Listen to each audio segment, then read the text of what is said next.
ఇవాళ రాజకీయ అంశంగా కాకుండా మాది వ్యాపార అంశంగా దీన్ని పరిగణించాలని మేము మిమ్మల్ని కోరుకుంటున్నాము. ఇదే క్రమంలో భవిష్యత్తులో కూడా ఇవి ఎవరితో కూడా మేము వివాదాల్లో ఎప్పుడు వెళ్ళలేదు. భవిష్యత్తులో కూడా వెళ్ళే ఉద్దేశంలో మేము ఎప్పుడూ ఉండము. ఎందుకంటే వ్యాపారపూర్వకంగా కూడా ఎప్పుడూ అవసరం లేదు మాకు. రాజకీయపూర్వకంగా నేను రాజకీయంలో నేను లేను. ఆమె పూర్తిగా యాక్టివిటీలో మా వైఫ్ గల్లా మాధవి గారు పూర్తిగా ప్రజలతో మమేకమై సర్వీస్ చేయాలనే ఉద్దేశంతో మేము చాలా చిన్న ఫ్యామిలీ నుంచి వచ్చాము.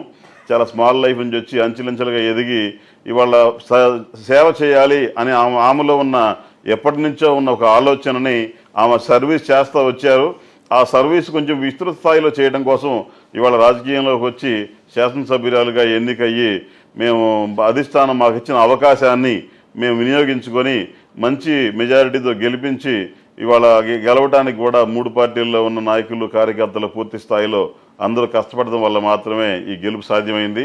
కాబట్టి ఇవాళ మనకి ప్రజలకు సేవ చేయడానికి ఆమె నిరంతరం జనంలోకి వెళ్ళి ప్రతిరోజు ఉదయాన్నే ఆమె స్కూటర్ వేసుకొని చిన్న చిన్న గల్లీల్లో కూడా వెళ్ళి అక్కడున్న శానిటరీ ఇష్యూస్ కానీ, రోడ్ల ఇష్యూస్ కానీ, ఎలక్ట్రికల్ ఇష్యూస్ కానీ, అక్కడున్న ఇమ్యూనిటీస్ ఇష్యూస్ కానీ అవన్నీ కూడా అధికారులతో ఎప్పటికప్పుడు ఆమె మాట్లాడి చేస్తూ ఉన్నారు. ఈ క్రమంలో ఆమెకు మంచి పేరు వస్తుంది. ఆ మంచి పేరుని ఇలాంటి లిటిగెంట్ రూపంలో వచ్చిన వాటితో ఇంకా ఎలాంటి ఒక లిటిగెంట్ ఫెలో ఇలా మంచి సర్వీసెస్ ప్రజాసేవ చేయాలనే ఉద్దేశంలో ఉన్న వ్యక్తుల్ని డిస్టర్బ్ చేసే స్థాయిలో ఎవరు ఎంకరేజ్ చేయొద్దని నేను ప్రత్యేకంగా మిమ్మల్ని రిక్వెస్ట్ చేస్తున్నాను.